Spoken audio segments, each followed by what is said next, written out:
Maud, can you hear us? Yes, now I can. Okay, good. We're gathered here.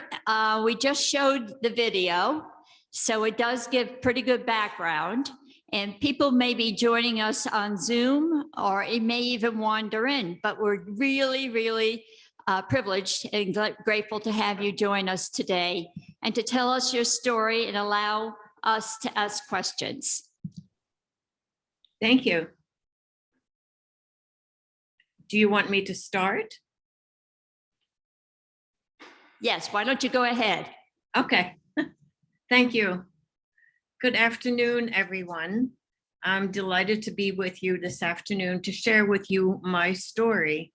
You probably by now know most of my story by watching the PBS documentary that was filmed in the Netherlands in 2004 while I was there with a group of teachers who I take every year to the Holocaust sites. And our last stop is always the Netherlands.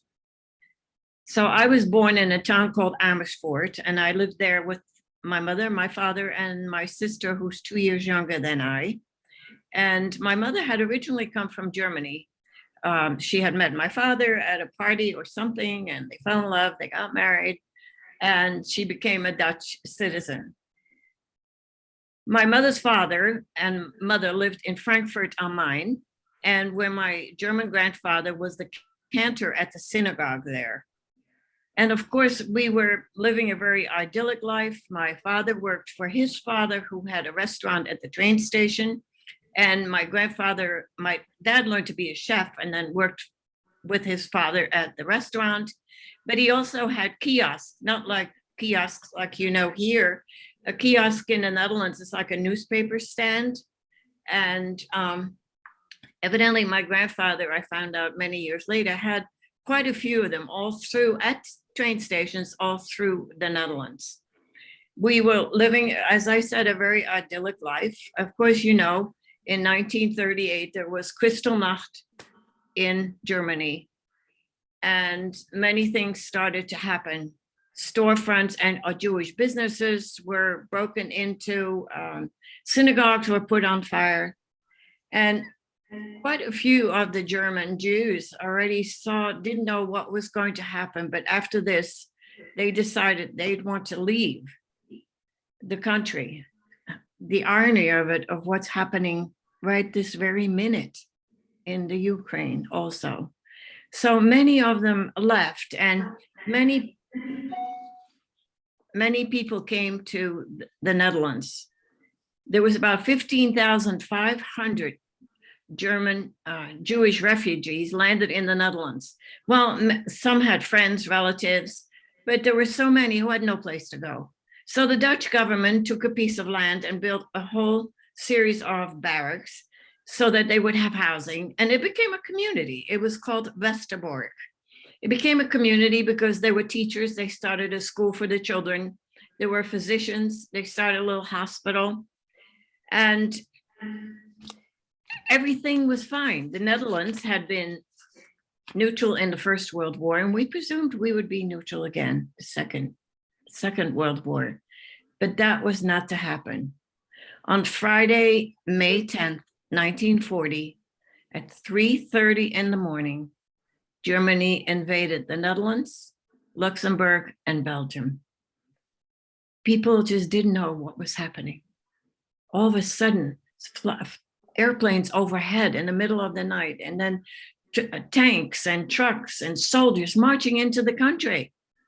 The Dutch didn't know what to do. So for 4 days, they tried to fight, our armed forces tried to fight the mighty German army. On the fourth day, on the 14th, Hitler came in and he bombed our biggest port city of Rotterdam. Everyone didn't know what to do. What happened? And Hitler said to the Dutch, if you do not surrender now, I'm going to bomb every city in the Netherlands. The Dutch surrendered on May 15th. The Netherlands is a monarchy. Queen Wilhelmina left the country and set up a government in exile in England. And very quickly, things started to happen. Now, my hometown also is all around it. It was military bases all around, which were now all occupied by German soldiers. And life started to become difficult. The first couple of months, it wasn't so bad, but then things started to happen very quickly. Of course, Hitler was directing all this from Germany.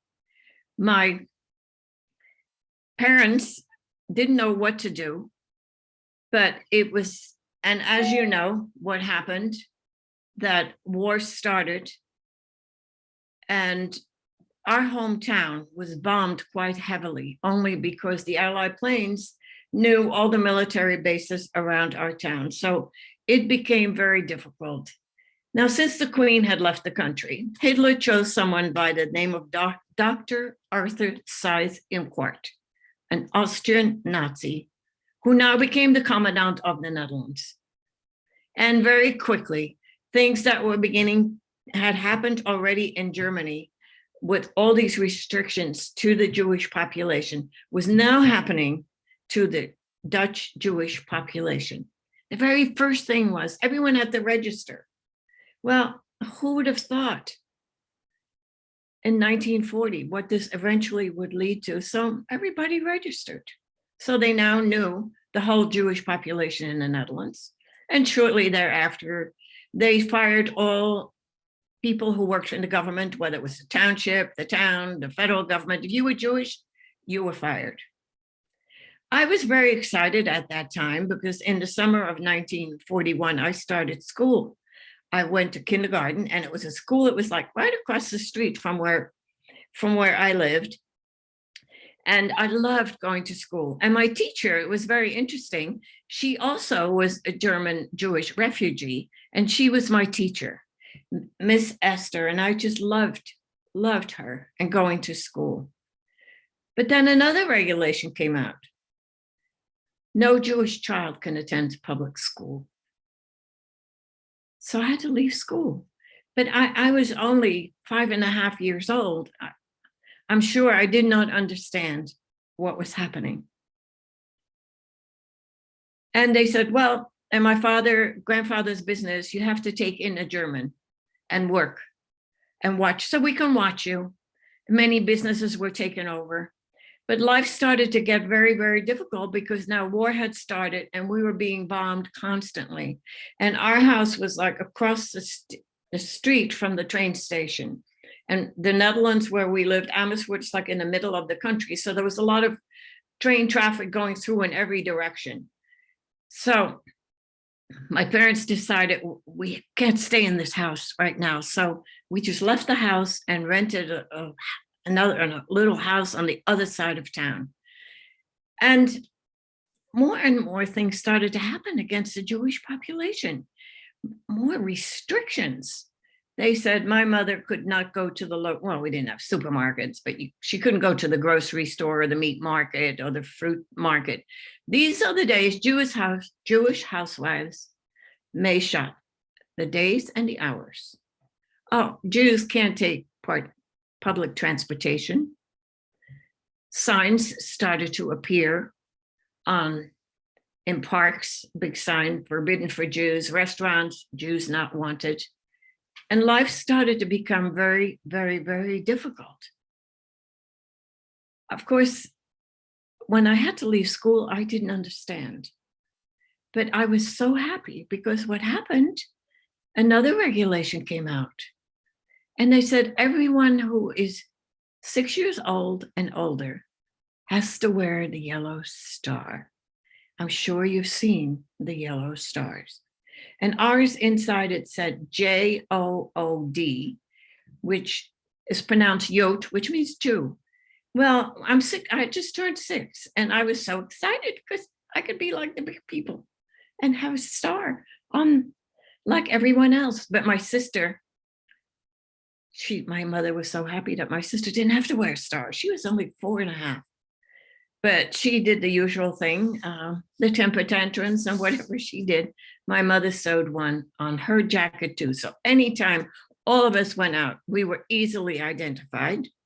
I remember even being downtown and walking on the street. I think you saw a little bit of that. and people were coming towards us, we had to get off the sidewalk and stand by the street or walk by the street until people passed. They also, when they started the occupation, Germans were so pleased because what did they find? They found this place, Westerbork. Remember where I mentioned that so many Jews from Germany, and they had built all these barracks. They put a fence all around it. And through the years, it became a very active transit camp. My parents, we belonged, in my hometown was one synagogue. My parents were asked by the rabbi on a Sunday afternoon to come to the synagogue. And the whole congregation came together, and the rabbi read a letter from the German command. And it said, "We have wonderful news for you, the Jews of Amersfoort. We're going to take you away from the war scene." Because what was happening, as you're seeing every day today, what's happening in Ukraine, the bombings and planes overhead. So constantly the sirens went off. We had to go into a root cellar or whatever we could find. So they said, "This will be wonderful. We're going to take you away from the war scene. The fathers will be able to get jobs again, and the trains will leave on a certain day and time." And they said, "You can bring one suitcase with you and put your name clearly on the outside." And there was a list of items that they mentioned you could bring with you. A plate, a bowl, a spoon, some work clothes, a blanket, a pillow. So, and then it said at the very end, the trains will be going east. That's it, east. Well, everybody was, where, what? So everybody left. And my parents we were not allowed to visit our Christian friends. They were not allowed to come to our home. We were not allowed to go to their home. But a friend of my parents was a deputy mayor at the time of the town. And they thought, maybe if we find from him, maybe he knows. So they snuck in his house. And as my mother looked, there was that letter that had just been read in the synagogue. And my mother couldn't understand. She knew there were many Dutch people collaborating with the Nazis. Was he one of them, or was he working for the resistance? So she got up enough nerve. His name was Kees. And she said, "Kees, how come you have this letter? Because we just heard it in the synagogue." And he said, "I'll tell you, I'm working for the resistance. And we have been going all over the Netherlands, asking Christian families, would you take and hide Jewish children? I have an address for your daughters. I can't tell you who they are. I cannot tell you where they live. I think the only thing my mother said, they lived on a farm." And he said, "We have to know by tomorrow morning." So my parents went home. And, as a parent myself, I realized what a very difficult decision that is, to send your children away to strangers, knowing you may never see them again. But my parents, for the love of us, said yes. And the next day, my mother sat me down and she told me this. She said, "I've got such great news. You're going on a vacation with your sister to a farm." Well, we were so excited because we lived in the city to be on a farm. And we'll go for a couple of weeks. And while you were there, we go on our vacation. So my sister and I were so excited about going. So my father, I remember, I will always remember that day. My father took my sister and we took our tricycles, because every Jew had to turn in their car also. So we didn't have a car, and they took away many, many bicycles also. So I remember walking, and my mother had packed a little suitcase for each of us with some things for a couple of weeks. And we were on our tricycles, and my father brought us to a house in the neighborhood. Unfortunately, no one is alive anymore to tell me, or why I asked why we were going to this house. And I don't remember what the explanation was, but my father at the garden gate gave me the little suitcases, and he said, take very good care of your sister, and we'll see you in a couple of weeks. We'll come by the farm and pick you up. And he turned around, took the tricycles, and left. We went in the house, and it was a lovely family, had dinner with them, and they even put us to bed there. But about 2 o'clock in the morning, they woke us up. Hurry up, get dressed. We're leaving. This is what had to happen. This family, his name was Jan Canis. He was working for the resistance, and he was going to bring us to the farm, which was on the other side of the Netherlands. But we couldn't leave from my hometown because at the train station, everybody knew my sister and I. So the idea was to walk through the woods to the next town and there take a train.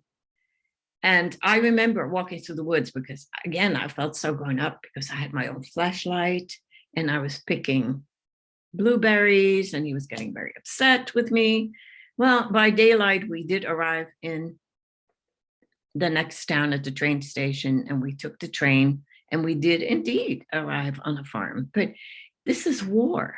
And all these farms were along the highway, major highway, which is one lane in each direction. And all the fields were behind the farms. This was an area that was very religious. They were evangelists. They were very poor, but they were willing to hide us. And there was so much activity that first day we arrived. Now they wear traditional costumes. They wear, they have head coverings, and they speak a dialect, which I had a little problem understanding. That was hard. So I don't know, they didn't know what to do with us. And we're dressed like two little city girls, and we stood out. So I guess they must have told us we're playing hide and go seek and told me to go into the wheat field and hide with my sister, take her by the hand and hide. Oh, and here's an umbrella because it's going to rain. And so I did as I was told, took my sister by the hand. We're going into the wheat field. After a while, my sister started to cry. She's only 4.5 years old. She wants her mommy. So I guess they decided this would not work. Well, that very first evening, and the couple that took us in were in their 60s, never had children, but they were willing, everyone who was staking in and hiding Jews, if the Jews were found in their homes, they too would be taken away. So people risked their lives. And so that very first evening, they sat me down. It took a while they were trying to explain because of the language difficulty with the dialect. This is what they told me that I must remember. I'm only 6.5 years old. You and your sister are supposed to be our nieces who've been bombed out of the city. There were so many bombings and so many people were trying to find shelter everywhere. So since you're our nieces, you have to call us aunt and uncle. Uncle is oom in Dutch and aunt is tante, but my sister couldn't say tante and called her Tani.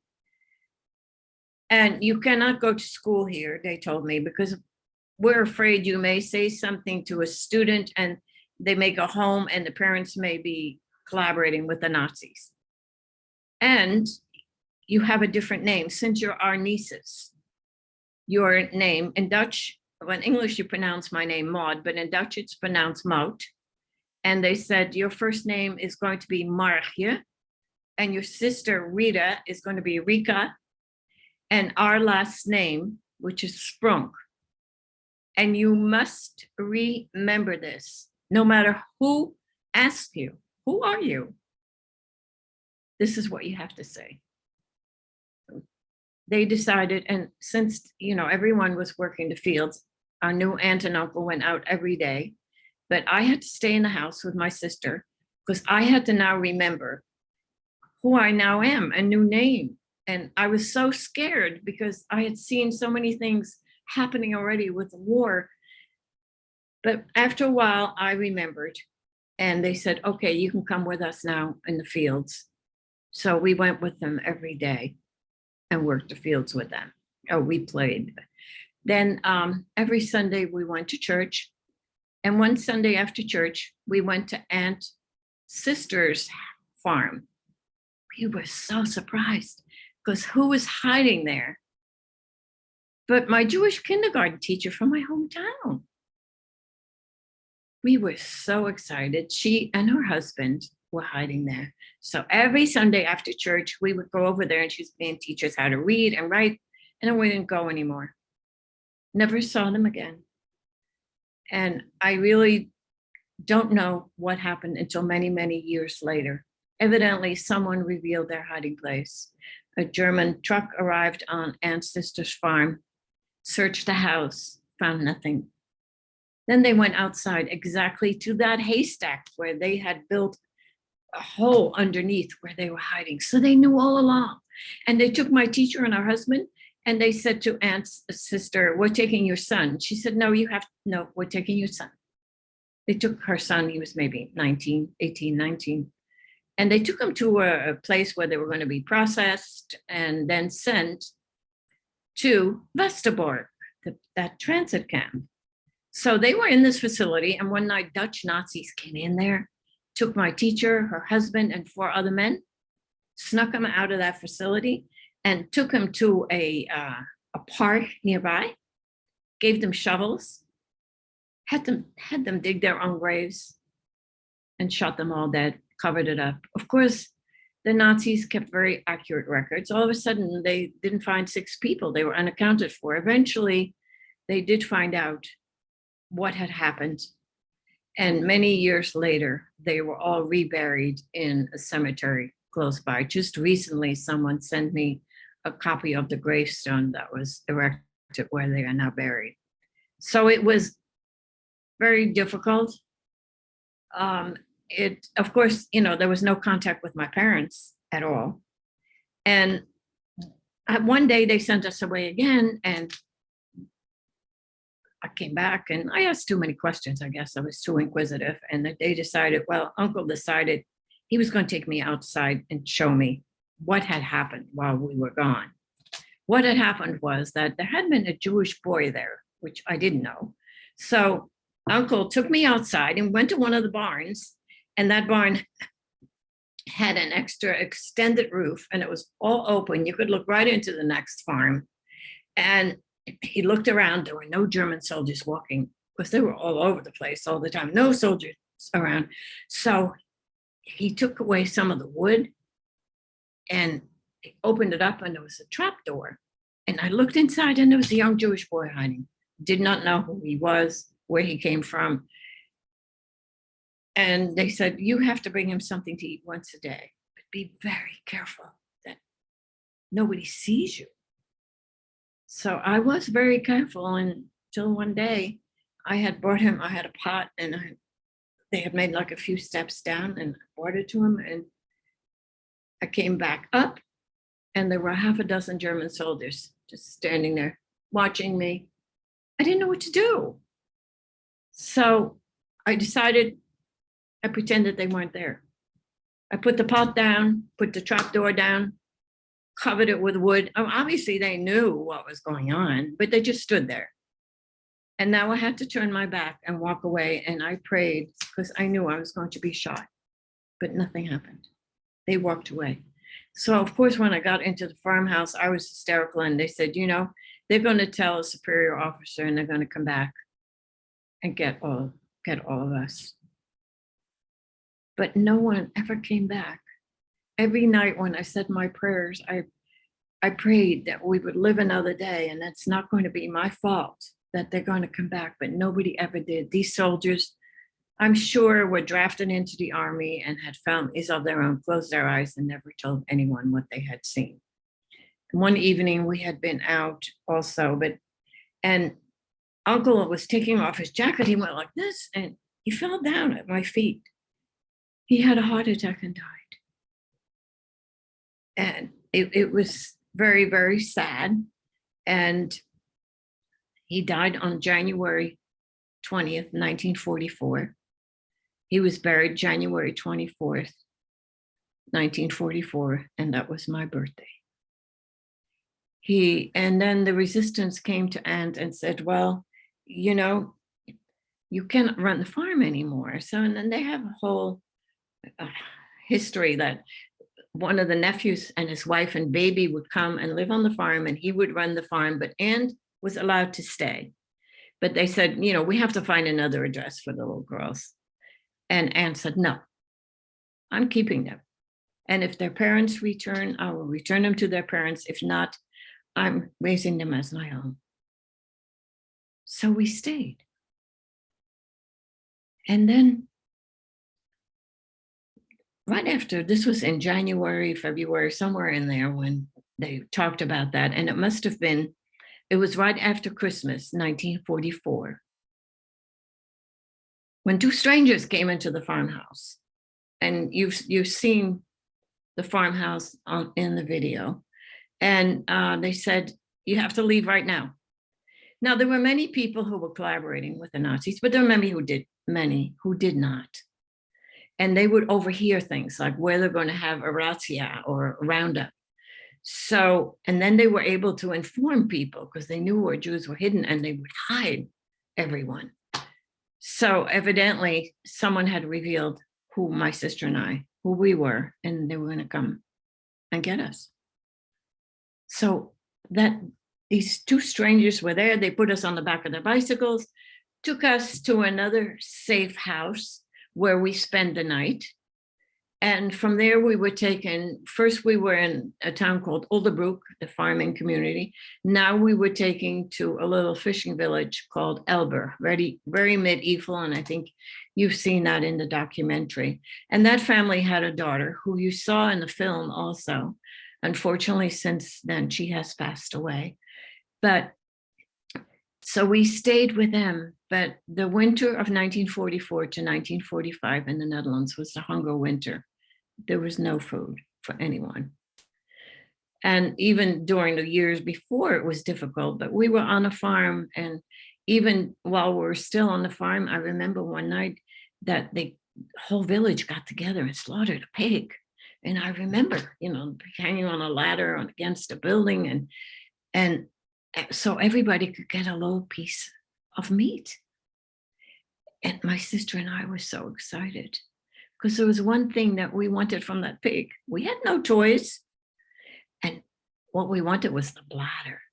And only once a little girl, because I usually, when I speak to students, I say, well, what do you think that was? And they come up with everything under the sun. But one little girl one day said, I know. I said, what is it? She says, bladder.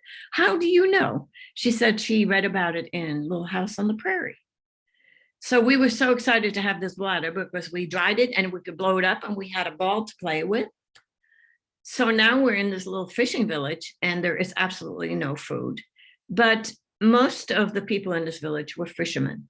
So they went out every day to fish. However, if you look at a very old map of the Netherlands, it was like a huge inlet. We called it, you had the North Sea, and this inlet was called the South Sea.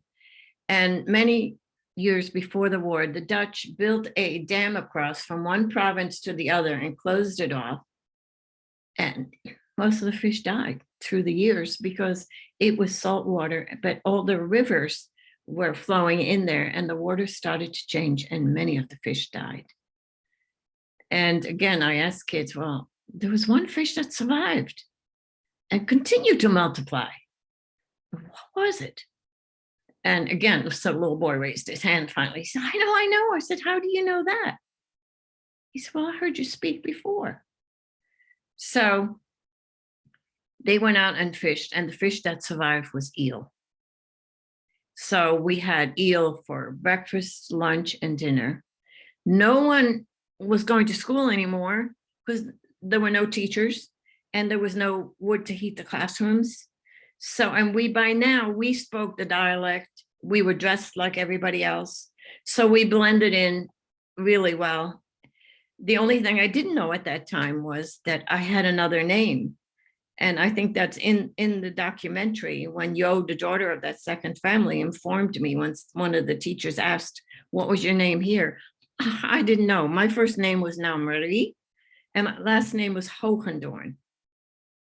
And so we were allowed to be outside to play with other kids. And we used to be so hungry. We used to try and find bugs and take off the legs, make a little fire, put a stick through the body of the bug and roast it and eat it because we're hungry. So it was very, very, very difficult. And it being the hunger winter, thousands of Dutch citizens died from starvation because there was nothing to eat. It was very, very, very hard. And, now I knew I had now just turned in January of 1945. I had just turned 9. And I fully understood. My sister never really understood. And I watched over her. I was her mother those 3 years from 1942 to 1945 that I had to take care of her. So one day someone said there had been months earlier, because people secretly were listening to radios late at night. I mean, there was a curfew, there was everything. I remember even one day, the family we stayed with, they said, well, would you try and walk to a farm and see if maybe we can get a couple of eggs? And I remember it was right along this now lake. There was a dike along it. And my sister and I, they told us where to go to the next village. And we were walking, and all of a sudden there was airplanes came over. The Allied planes were going on their bombing runs to the town, as a matter of fact, where we were going to. And the Germans had sent up their little Spitfires or whatever they had, and they were shooting the planes down and all this. And excuse me, the Germans had great sport in just picking people off their bicycles, shooting them off. So I grabbed my sister and I said, and we laid down by the side of this dike. And all of a sudden she gets up because she saw a beautiful blue cornflower that she wanted to pick. I grabbed her back and we just laid there till this whole air attack above us was over, and went back. We had no eggs. But it was so difficult. And then we heard about the landing in France. Of course, I never went to school. I have no clue where France is, but we were so excited. And they kept getting reports through the secret radios from Radio Orange out of England. And then one day, it was April. Now, the landing was in June of 1944. It's now April 1945. And what had happened, the troops had moved north and also into Germany, and they were able to free Belgium and the southern part of the Netherlands. They were already free. And the Germans put up a great deal of resistance right where all the rivers come into the country. And we were north, so we were not free. But finally, they said they've broken through and the soldiers are moving up. So we were just so excited. And then they said the day on April 19th, they said they're on their way, the soldiers. They have freed the village before us, and they're coming, and they were coming in on this dike around this lake. And everybody got so excited. Everybody took out all their flags and anything orange, because the royal family's House of Orange were all celebrating in the street. German soldiers had left, but they came back, and they saw we were already celebrating. So they just shot at everything, everyone who moved and all. And after that, rampage left again. And then I did too. We all went outside and retrieved our dead and wounded and put them closer to the home, to the houses. And everybody stayed inside. And the house, and you've seen that too, we were on the second floor, was their apartment. And I could look out a window and actually see where they said they were going to come in on these cobbled streets.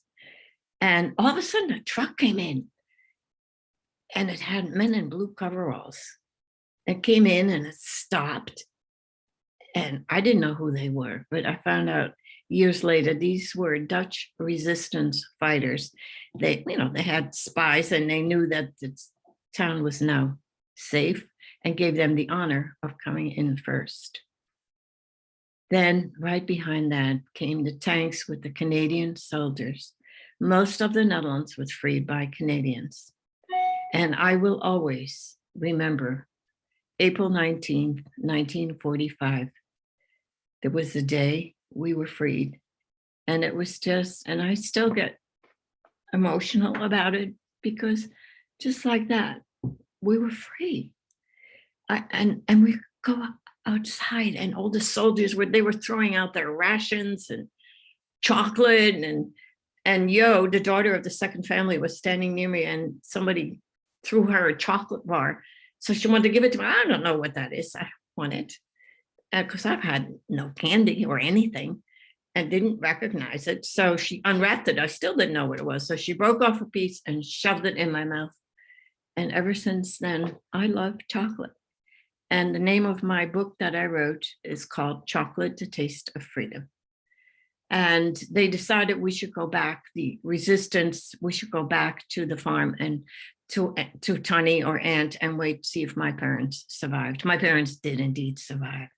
When the day we had left, that afternoon, that evening, Dutch friends of my parents snuck in the house because they were Christians. They weren't allowed to visit us, snuck in the house, and they said, well, where are the kids? And my parents explained the whole thing about the letter and that my sister and I had gone into hiding. And they said, well, where are you going to go? Because obviously they had lists of all. And whenever the train was going to leave, they would check your name off. So, and if not, they would come and get you. And they said, my parents said, we have no place to go. So they said, stay with us. And they lived at the edge of town. And they had I think it was a Ford dealership. It was a self-standing building with the showroom in the front and service area in the back. And they lived in the apartment above it. However, they said, there's 2 German soldiers that are living in one of our bedrooms. So my parents lived in their attic for 3 years. My dad could never go outside because, first of all, it's a hometown. He would be recognized. Second, the Germans were taking young men right off the street and sent them to factories in Germany to work. So my father could never, for 3 years, never really went outside. My mother would dress as a nurse, and because she could understand all the German, being German, she would hear sometimes things from soldiers and overheard things. And then she would go out dressed as a nurse to try and get food for the 4 of them because they had no food at all. And she would also stop by various addresses and tell them the latest that she heard of what they were doing, the German soldiers. But my parents miraculously survived. And they were told their children survived.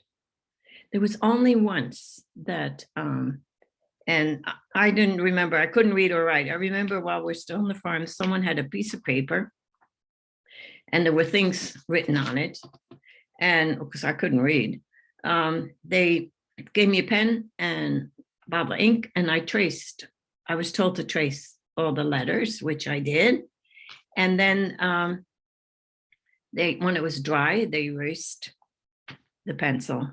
And I'm trying to think, I think it was in the movie. It was a letter that was addressed to Mommy, dear Mommy and Daddy, we like it here very much. We want to be free. I'm helping Aunt milk the cows, and I'm going to become a farmer's girl. Uncle had died, so I knew that that was written, must have been like in February of 1944. And then I signed it, so long, Margie and Rika Sprunk. And this was given to the resistance because they would always check on us every so often. And it was delivered to my parents. So my parents knew, they had heard nothing. They knew then in January or February of 1944, we were still alive, but now it is 1945. And all of a sudden we were on the farm with Aunt and standing, and I think you saw that in the documentary, with this couple standing in a doorway.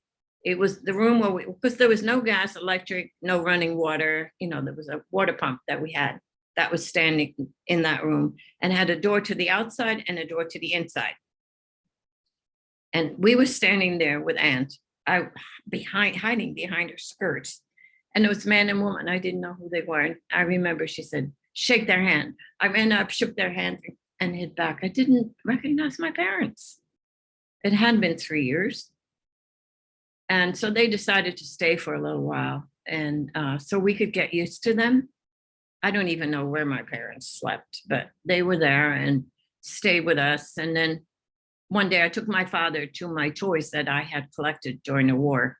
And I collected all sorts of, I thought, spent ammunition, but it was all live ammunition. I had a secret place in one of the barns. And while we were gone those few months and came back, I checked in the barn, it was still there. And when I showed my father, I think the poor man had a heart attack. I was playing with live grenades and all sorts of live ammunition. Fortunately, I didn't get hurt. But anyway, I told my parents, okay, we'll go home with you. But if we don't like you, we're coming back and staying with Tani, with Aunt. So we went back, but, and I see it now, what's happening in the world, how I'm reliving everything of the 1940s when I see with these mothers and children and what is going on. It's so sad. But then I know they're going to face more hardship, even hopefully when this is over, that everything will be not the same. It'll be very difficult. We came back, our house, as I had said, was gone, and the house that we rented before we went into hiding was still there, but we moved into my grandparents' house, which was near the train station, and there was nothing in the house. Of course, all the houses that were left empty, people either went on the trains or went into hiding, so they hired moving vans and took out all the furniture and shipped it to Germany. We walked into a house with nothing. You fell on the floor because all the wood in the house was gone because people needed firewood and the houses were abandoned. So they took, all the wood from the houses. So, and there was no glass. So everything was boarded up with a little piece of plexiglass so you could look out with one eye. And we had nothing but the clothes on our backs. We slept on air mattresses. The Canadian soldiers had set up a soup kitchen at the beginning of the street. My mother went there with they gave her a big pot, 4 bowls, 4 spoons. And she went up there every day and got food for us, for breakfast, for lunch, for dinner. It was always something fluid, but it was food. Where are the rest of our family? People started coming back from the concentration camps. And my parents, where's our family? I remember the day my mother received a letter from the Canadian Red Cross, or the Dutch Red Cross, and all the names were listed there of our family. My German grandparents, who also had escaped to our hometown before we were invaded, because they would be safe, they were taken. My father had a sister, she and her husband and my 3 little cousins. My mother was an only child. My Dutch grandfather, all of them, this is the immediate little family, were murdered in a camp called Sobibor in Poland. It was a death camp. You did not live out the day unless you had a useful occupation or how they could use you. They were all murdered. Now, my Dutch grandmother had been in the hospital before we went into hiding. And I remember even going to visit her because with my mother. And I remember because we didn't have a car, we didn't have a bicycle, we had to walk. So we were walking and the shortest way was through a park. And I remember that with my mother and now we all had the stars on, big signs, forbidden for Jews. So I remember my mother saying, oh, it's kind of warm, let's take off our jackets. And we took off the star and because I couldn't read. I didn't know what the sign said. We walked through the park. We saw my grandmother. So when my grandfather, my Dutch grandfather, was noticed that he had to appear at the train station to board the train, they had different days. And he asked the German command, could he hire an ambulance? And because the trains were first going to Amsterdam, there everyone was thrown into the city, into not a ghetto, but it was the Jewish quarter and so many people in one apartment. And so he asked if he could get an ambulance, and he and the ambulance would pick up my Dutch grandmother at the hospital and bring her to Amsterdam. And they allowed him to do that. Unfortunately, she passed away in Amsterdam. And maybe a few years ago, I found out more and more information and find out that she's buried near Amsterdam. And a friend of mine researched it. And I was able to go to that cemetery and pay my last respects to her. She's the only one of the immediate family who's buried there. But the adjustment after war is very, very difficult also. And that was hard. No job, no businesses, everything was gone. And just the clothes on our backs, and we had to rebuild our lives again. I don't know how I'm doing with time.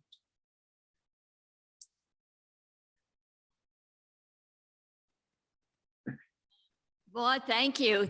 Your story is so powerful that I'm sure that we could go for much longer. Thank you for giving us all of this color. Now, what I want to know is if people have questions that they'd like to ask Maud. If anyone has a question, they should come up to the mic. And I don't know, Leslie, have you been getting any in the chat? Okay, well, you can go another 15 minutes unless we get interrupted by questions. Okay. Oh, wait a minute, here's a question. Okay, great.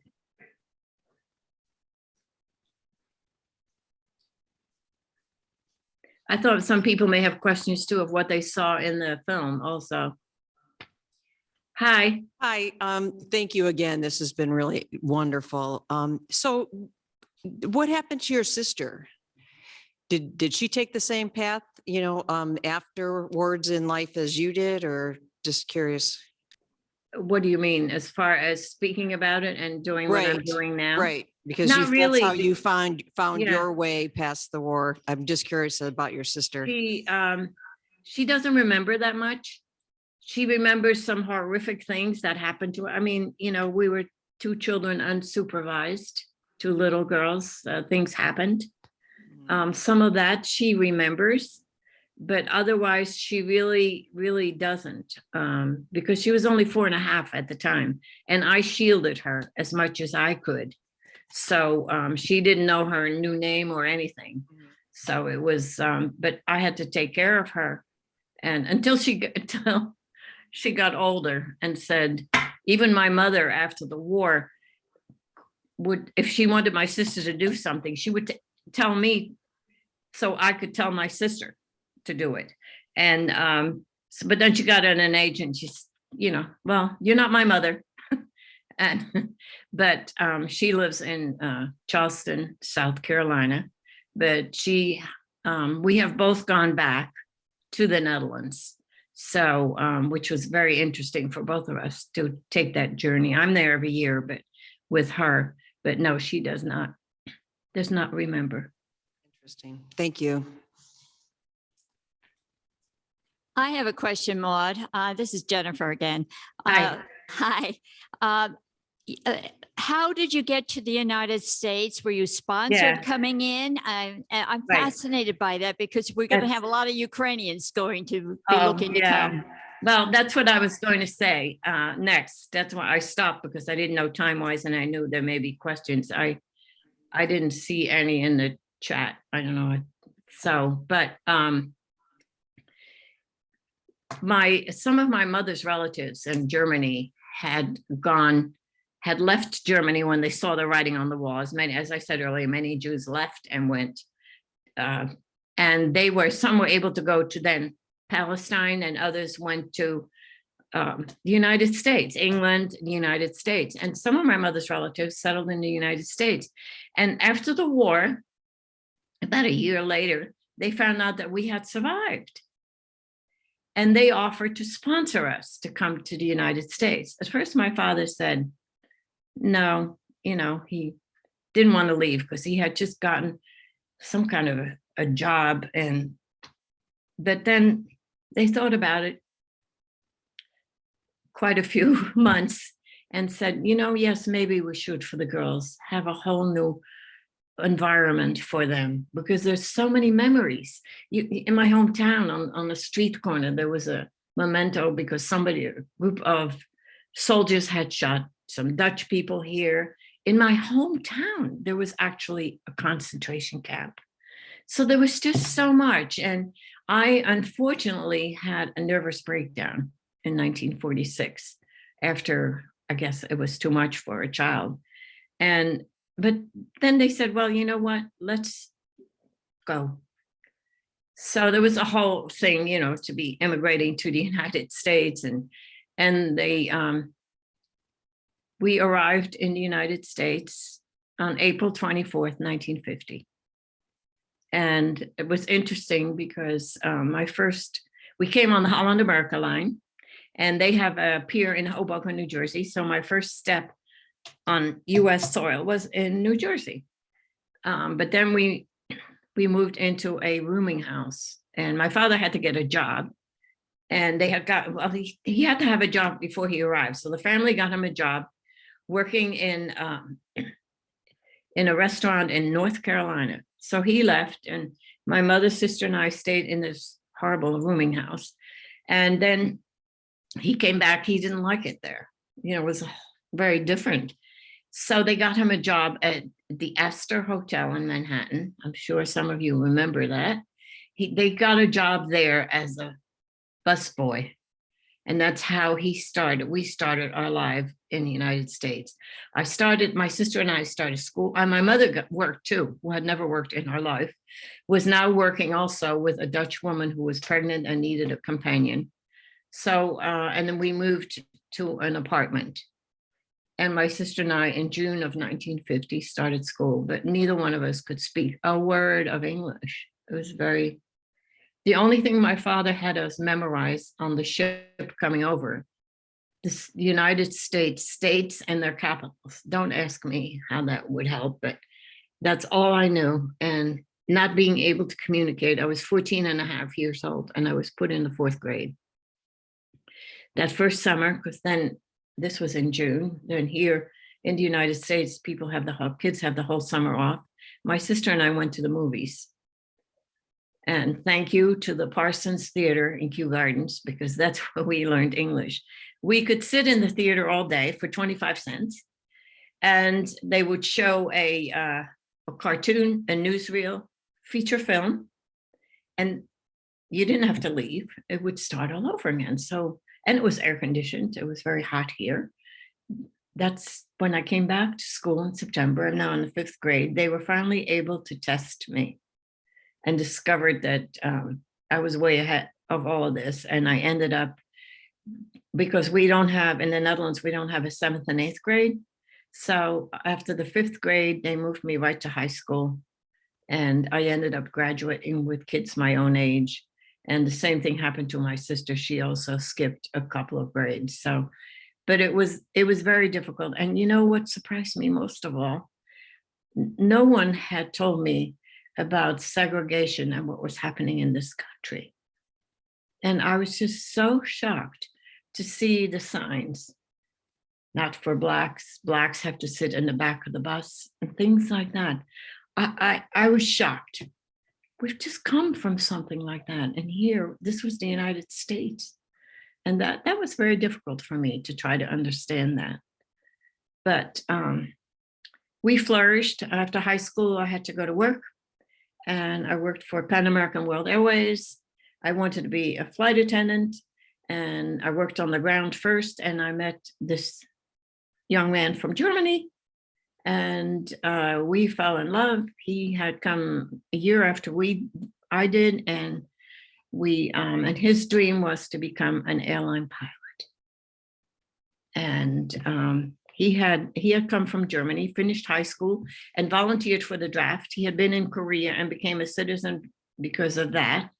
And so now it was very difficult because we had nothing, and decided that I had to continue to work, and he would take more flying lessons, got his license to instruct, and got hours. Long story short, he passed away in 2001, but he had accomplished his thing. He was a captain for Mohawk Airlines, Allegheny, and then they merged and became US Air. And which gave me such great hope in this country that here we're immigrants and we were able to accomplish this. Hard work, but the opportunity was here. So it was a difficult adjustment again, going through this. And this is when I see today what is happening in the world. It's so sad, and I understand. And I went through this, but they're just starting to go through this. It's just also very, very sad. And so I don't know time-wise, because I do want to read something. We have one more question. Okay, wonderful. Maud, this is Leslie, and the question is coming from Denise. She says, your children said that they didn't know your story until much later. What prompted Yeah. you to begin talking about your experience in the Holocaust? And how did you then get involved with the movie? Well, I didn't, after the war, the day my parents died, they never knew exactly all the horrible things we experienced. But and nobody was speaking after the war. It's like, and the adults too, they said, look, we're not going to talk about it. It's over, done. That was the way we were all treated. And of course, my family knew, my children, and some of my friends, but I never publicly spoke about it. And then I saw 60 Minutes, and they had a story. This is in 1981. I've been here now since 1950. And there was a story about Raoul Wallenberg, who saved many Hungarian Jews. And, with 60 Minutes, it was a wonderful program they did on him. And 60 Minutes always shows at the following week, at the end of the broadcast, they show items that people have written in. And this appeared, and I'll quote. It says, this appeared, it was on March 29th, 1981. Quote, the Jews of Europe were not exterminated in gas chambers. The gas chambers were wartime propaganda fantasies. And it was written by someone I know. And I was so shocked that I decided then I would start to speak. And I started slowly, because it was very difficult to come back, because I'm explaining everything, I'm seeing like the video running in my head. And and then a couple of months in spring of 1982, Governor Kane, I read in a newspaper, was creating an advisory council on Holocaust education. And I thought, oh, I'd like to be on that. And I had worked on the campaign. So I called the governor's office and I said, yeah, I'd like to serve on that. And he said, why do you want to serve on that? And I told them, and I have been on it ever since. I keep being reappointed since 1982. But I started to speak more and more and more, and it's helped me to speak about it. I watched a program last night by one of the Holocaust museums, and it was just for hidden children. And I realized how many of these formerly hidden children have so much trauma still. I'm doing well. As I said, I got married. We have 4 children, 9 grandchildren, and we just got our first great-grandchild.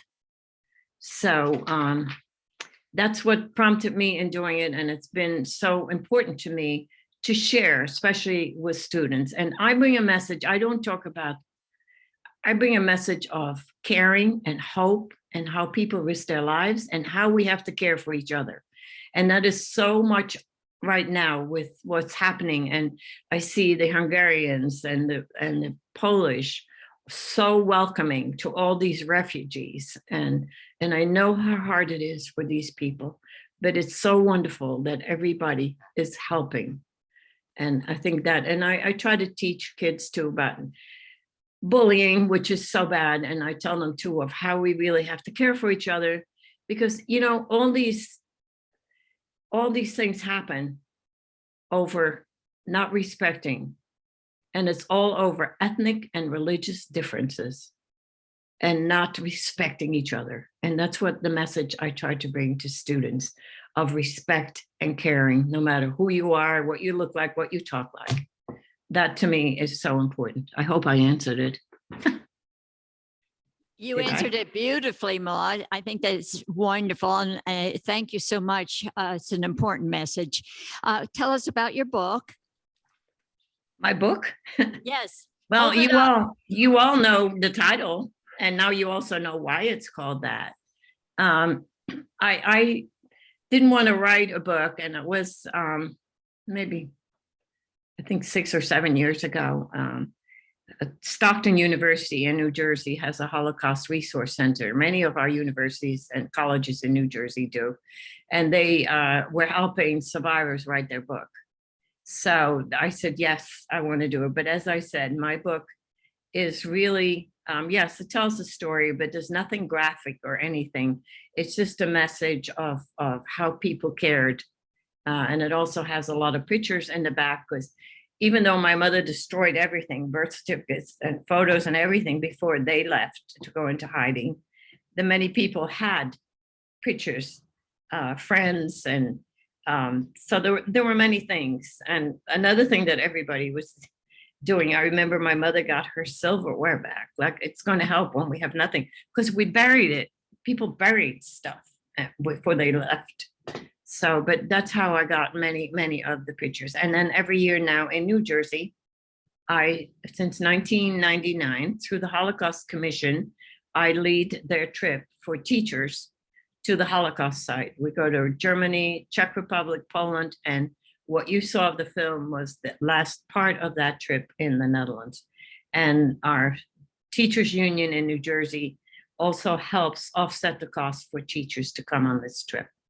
And unfortunately, the last one I did was in 2019, but now, and we couldn't go in 2021, I was going this year, but because of the pandemic and the responsibility that I have with 35 to 40 people, and if someone gets sick, and so I said, no, we can't. And of course, now in light of everything that's happened, I'm looking forward to doing the trip again in 2023.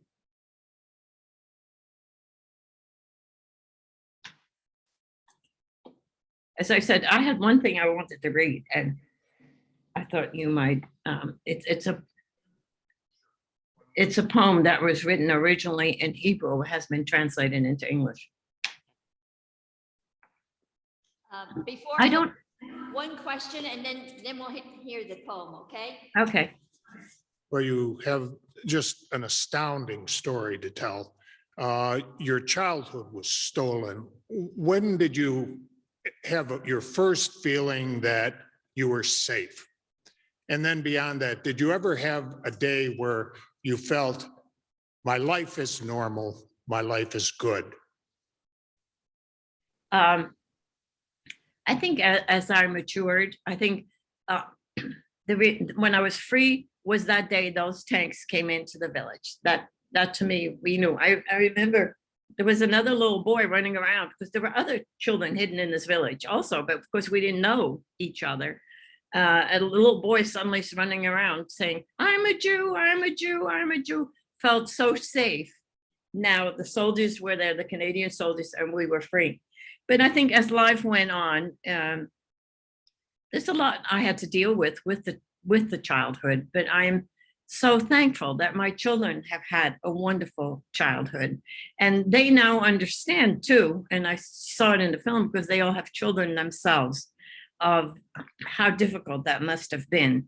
But I feel very joyous and happy. I think the greatest gift that these two families gave us was life, to live. And I'm still in contact. I'm there every year, in contact with, though all my rescuers have passed, but I see all the nieces and nephews and family. We're always in touch and have been all these years.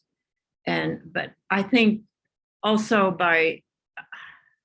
as I matured and got older and realized all these things that had happened, it's helped me. And as I said, I just had that one nervous breakdown.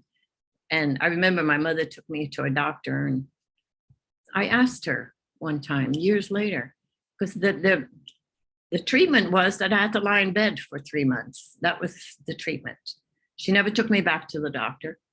but somehow I got over it, I guess. But it was, I just feel so happy. And I felt so sad yesterday when I heard these hidden children, who are all now my age. I'm 86. So, and some are even older, of the trauma that they still have. And I've accepted what happened. I don't have I don't feel, I married someone who's German, but we were children. We're the same age. We were children. And I don't blame anybody. Maybe yes, but I've forgiven. And I think it's just so important. Life has to go on, and I have to go beyond that. And that's why I feel very good and glad that I can share my story and hopefully help other people. Okay. Do you, what I want to read, I thought was, I'm known for reading on the trip too, wherever we are. I always have something to read because I think it's important. This is called The Righteous of the World. And I think even today, what's happening is so important. It's okay if I read it? Yes. Righteous of the World by Chaim Shofar. I hear this title and it makes me think about the people who saved me. I ask and ask, oh my dear God, could I have done the same thing? In a sea of hate stood my home. Could I shelter a foreign son in my home? Would I be willing, along with my family, constantly be threatened by certain evil? Sleepless, dark nights, watching out for noise, hearing footsteps of certain evil. Would I be able to understand every sign? Would I be ready for this? Could I walk like this among those who would betray? Not one day, not 1 week, but so many years. There is a suspicious neighbor, there a look, and here a sound.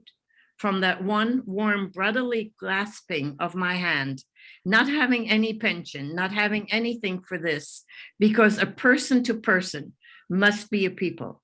Because a people comes at this time through. So I ask you, and I ask you once more, could I have done the same if I was in their place?